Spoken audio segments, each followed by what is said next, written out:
जय घोष के साथ मैं इस विषय को शुरू करने जा रहा हूं। भारत माता की, भारत माता की, भारत माता की।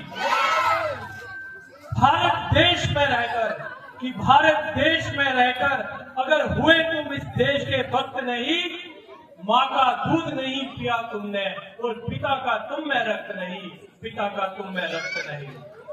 मैं आप सबका छोटा भाई, आपका मित्र, अपने इस विषय को शुरू करने से पहले आप सबको प्रणाम करता हूं।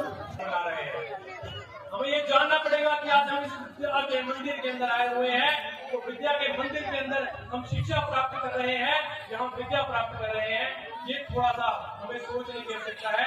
इस विषय को रखने के लिए आप सबके बीच में आया हूं। आज आप सब पेरेंट्स यहाँ पे बैठे हुए हैं और हम पेरेंट्स के नाते अपने बच्चों को क्या समझा सकते हैं, वो छोटी छोटी बातें आप सबके समक्ष रखने आया हूँ। हम शिक्षा अपने बच्चों को दे रहे हैं या हम विद्या दे रहे हैं, लेकिन विडंबना ये है कि विद्यालयों के अंदर विद्या के नाम पर केवल और केवल शिक्षा प्राप्त की जा रही है।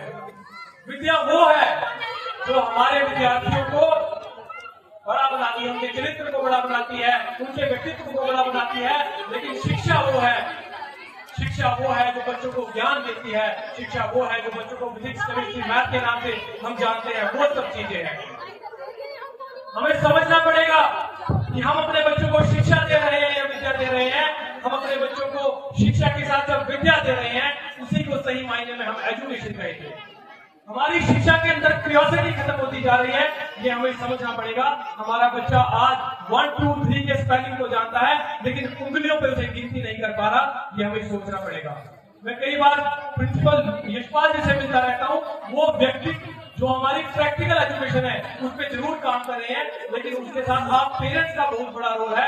आप सबको भी इसकी जिम्मेदारी लेनी पड़ेगी कि हम अपने बच्चों को प्रैक्टिकल एजुकेशन दें। एजुकेशन के अंदर क्यूरियोसिटी खत्म हो रही है, इसकी चिंता पेरेंट्स को अंदर करनी पड़ेगी।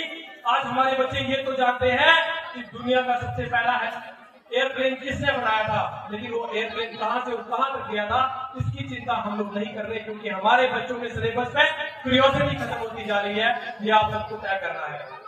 हमारे बच्चे क्यों पढ़ना चाहते हैं, ये हमें समझना पड़ेगा।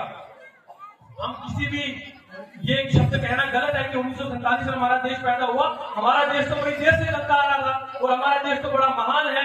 हम ये भी कोशिश करते हैं कि हमारा देश विश्व गुरु बने, लेकिन केवल 4 दिन पढ़ने के बाद बच्चा जब पेपर को पास कर ले रहा है, तो ये सोचना पड़ेगा कि इस देश का नौजवान कहाँ जा रहा है। आज भारत देश क्या है, छोटी सी बातों से आपको समझाने का प्रयास करूंगा कि हम वो भूमि है जिसने वसुदेव कुटुंबकम कहा, one nation one earth one family कहा। हम वो देश हैं जिसने दुनिया को अहिंसा का मार्ग बताया। हम ही तप तपस्या और विद्या का जन्म स्थान है।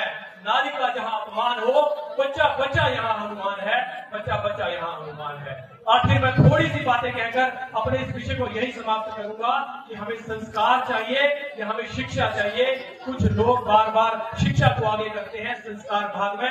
इस स्कूल के अंदर मैं ये जरूर देखता हूँ कि संस्कार को पहले रखा जाता है और शिक्षा को बाद में। संस्कारों से आपके बच्चे आगे बढ़ेंगे शिक्षा के बाद, और शिक्षा और संस्कार जब मिल जाए तो बच्चे 4 गुना वृद्धि करने के लिए तैयार हो जाते हैं। यह भी हमें समझना पड़ेगा। दूसरे जीवों को मारने वाले फिर खुद से खाए, उसे विकृति कहते हैं। तुम अपना खाओ मैं अपना खाऊं, इसे प्रकृति कहते हैं।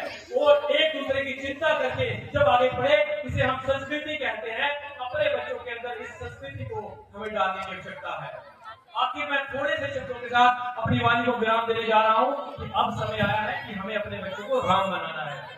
राम किसी मजहब, किसी धर्म, किसी व्यक्ति विशेष के नहीं है। राम एक लॉ ऑफ ट्रांसफॉर्मेशन है। और मेन बात जो आपको समझाने के लिए मैं इस मंच पर उपस्थित हुआ वो यही चीज है। ये लॉ ऑफ ट्रांसफॉर्मेशन क्या है? मैं अपने साथ एक खाली बोतल आपके समक्ष लेकर आया हूँ। अगर इस खाली बोतल को मैं ये कह दूं, ये बोतल तू बदल जा, तू किसी फूल का आकार ले ले, सतीश जी की गाड़ी में तुझे सम्मान के साथ रख दूंगा, तो क्या ये बोतल बदलेगी? ये बोतल नहीं बदलेगी। परंतु लॉ ऑफ ट्रांसफॉर्मेशन ये कहता है कि अगर इस बोतल को मैं 200 डिग्री सेल्सियस पर पिघलाऊं तो ये किसी चीज का भी आकार ले जाएगी। ये सतीश जी की गाड़ी में भी सम्मानित रूप से रखी जा सकती है। इसी प्रकार से हमें अपने बच्चों की तरफ क्या देखना है, तो हमें अपने बच्चों को भी इस तपस्या को जाना पड़ेगा, अपने बच्चों को तपस्या सिखानी पड़ेगी, मेहनत करना बताना पड़ेगा, तब जाके हमारे बच्चे आगे बढ़ेंगे। यदि ग्रेजुएशन के बाद केवल 2 वर्ष हम अपने बच्चों को ऐसी तपस्या के रूप में डालेंगे तो आप ही का बच्चा ब्यूरोक्रेसी IAS UPS के रूप में दिखेगा।